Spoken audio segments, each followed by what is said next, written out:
Childhood obesity, water quality, and now Zika are just a few of the topics discussed at the 2016 Children's Environmental Health Symposium. Now, it's a conference aimed at improving the life of children across the border and here in the Valley. CBS 4's Freddie Vela was at that conference, and he has our report. With over 2,500 cases of the Zika virus throughout the U.S., health officials across the nation are taking precautionary steps, one being how to protect our children right here in the Rio Grande Valley.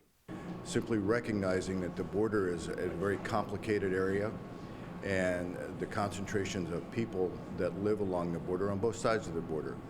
EPA has made big investments over the years on both sides of the border.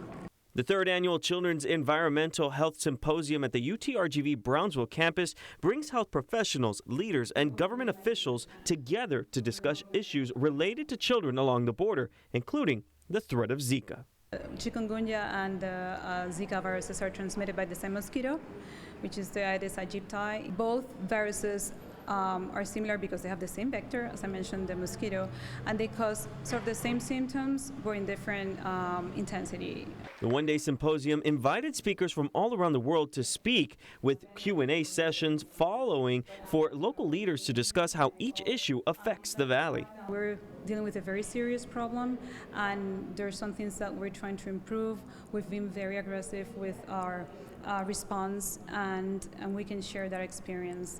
So it's really hoping to figure out how there can be some concrete actions after this, and to continue the conversation to where these groups no longer work in silos, but they rather work in a network.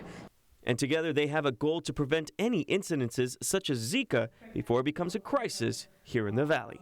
Freddie Vela, CBS 4 News and ValleyCentral.com.